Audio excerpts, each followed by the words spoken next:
В этом году исполняется ровно 20 лет историческому визиту Владимира Путина в Малайзию.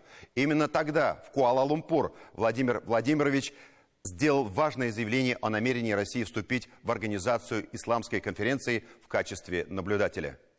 С тех пор Казань стала важным окном России в исламский мир. Напомню, раис Республики Татарстан, президент моего сердца Рустам Минниханов, является председателем группы стратегического видения России «Исламский мир».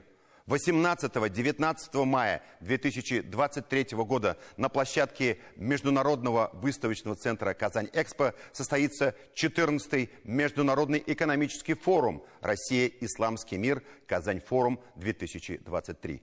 Президентом Российской Федерации Владимиром Путиным 17 января этого года был подписан указ, что Международный экономический форум «Россия. Исламский мир. Казань-форум» будет проводиться ежегодно в Казани и, соответственно, получит федеральный статус. Задумайтесь только, форум станет главной площадкой экономического взаимодействия Российской Федерации и стран исламского мира. Кстати, многие наши стратегические компании уже сегодня укрепляют сотрудничество с исламскими странами. На этой неделе состоялось сразу несколько таких знаковых встреч. Обо всем подробно Тимур Бекмурзин.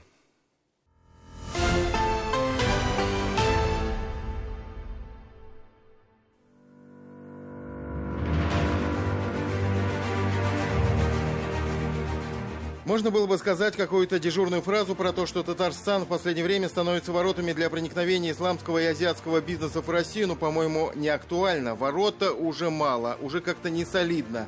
Россия и Татарстан особенно, что принципиально, сами не отворачиваясь от западных партнеров, все больше и увереннее разворачиваются на восток. Это объективная реальность, и для этого множество причин и факторов выделим три основных. Первый – ненадежность западных в кавычках партнеров, которые под влиянием политиков своих стран зачастую рушат все принципы взаимовыгодного сотрудничества, отказываются от обязательств.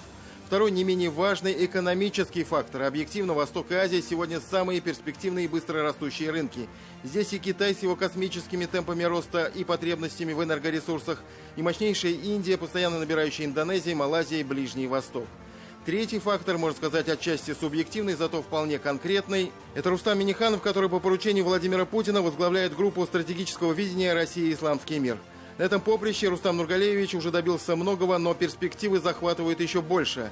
Казан-форум, уникальная площадка для взаимодействия России со всем исламским миром, уже доказала свою эффективность и востребованность. Мероприятие в этом году особенное. Форум в Казани получил федеральный статус и встал в один ряд с Петербургским и Восточным экономическими форумами. А значит, вполне обоснованно мы ждем в столице Татарстана еще больше гостей, делегаций, в том числе Владимира Путина и одного из самых богатых людей в Юго-Восточной Азии, будущего короля Малайзии, султана Ибрагима Исмаила. И, к слову, Малайзия и Турция уже забронировали себе огромные стенды на Казань-Экспо. Последовать их примеру организаторы посоветовали и другим странам. Дата официального открытия форума – 18 мая.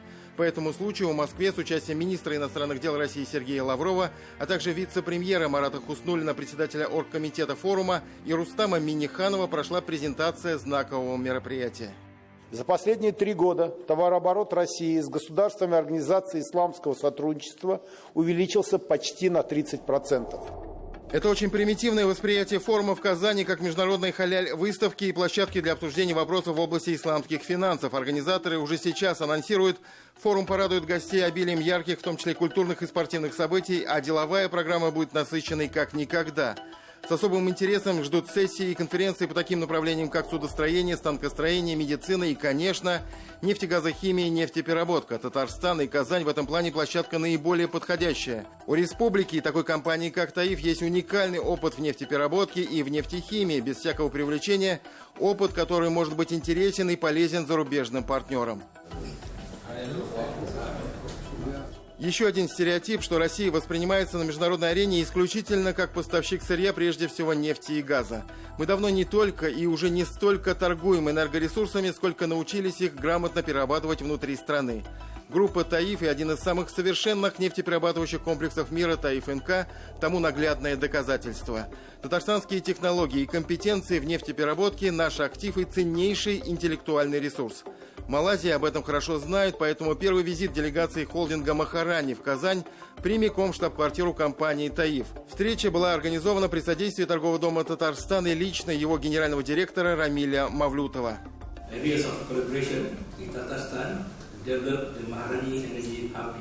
Основная цель нашего визита – поближе познакомиться с возможностями, которые есть в Татарстане, и о которых мы наслышаны, для строительства мегапроекта энергетического хаба «Махарани». О чем речь? О грандиозном по своим масштабам инфраструктурном проекте, который подразумевает строительство уникальной системы энергетических и нефтегазовых объектов и сооружений, объединенных единой инфраструктурой. Ключевое его преимущество – расположение в самом загруженном в мире Малакском проливе. Ориентировочная инвестиционная стоимость – $40 миллиардов. Малазийцы рассчитывают, что опыт и компетенции ТАИФ помогут в строительстве на одном из намывных островов, всего их будет 3, крупнейшего нефтеперерабатывающего завода, примерная мощность до 15 миллионов тонн переработки сырья в год, и комплекса нефтехимических производств. Конечно, мы знаем и про Татарстан, наслышанные о компании «Таиф». Мы увидели в видеопрезентации, что «Таиф» имеет долгую и очень успешную историю реализации мощнейших проектов в нефтепереработке, в нефтехимии и в энергетике. Это мегапроект, который мы представляем здесь, мирового значения. Мы заинтересованы в сотрудничестве с Татарстаном и с «Таиф». Что так заинтересовало представителей Малайзии в нефтепереработке, о достижениях «Таиф» известно далеко за пределами Татарстана, в том числе и потому, что таифовцам удалось невероятное, что до сих пор не удавалось никому в мире. Не просто приступить к эффективной переработке тяжелой и высокосернистой нефти и получению из нее широкой гаммы качественных нефтепродуктов, а выйти на ранее недостижимый показатель, как говорят специалисты, отбора светлых нефтепродуктов на сырье. Сейчас на КГБТО «Таиф НК» он абсолютно лучший в России и в мире за 90%. Благодаря этому непростой 2022 год компания «Таиф НК» завершила с плюсом, и даже уход с рынка многих западных поставщиков оборудования и запчастей глобальной проблемой не стал.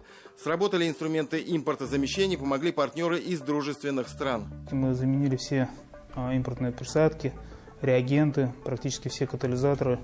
Где-то стараемся все-таки, чтобы это было российское производство, потому что вот этот опыт показал, что то, что на родине, это надежнее, это безопаснее. Всего «Таиф» за время работы на рынке инвестировал в производственные объекты более $30 миллиардов. Положительная динамика сохраняется и после объединения нефтехимических и энергетических активов с холдингом «Сибур», с которым «Таиф» продолжает реализацию грандиозной инвестиционной программы до 2030 года стоимостью около $20 миллиардов. Успешно реализуется. So this program started its successful implementation. Отдельная программа по нефтепереработке. So we also have developed a separate program for oil refining sector development. 30-го года программа $5 миллиардов стоимость. Сотрудничество с холдингом «Махарани», владельцем которого является один из самых влиятельных и богатых людей в Юго-Восточной Азии, будущий король Малайзии Султан Ибрагим Исмаил, может стать для «Таиф» и для Татарстана взаимовыгодным. И по стратегическому проекту создания энергетического хаба в Малакском проливе, и по другим проектам. Перспективы обсудили в Казанском Кремле с участием раиса Татарстана Рустама Минниханова. Я уверен, что есть хорошие возможности для взаимодействия с вами по данным направлениям. Тимур Бекмурзин и Дмитрий Шлемин. 7 дней.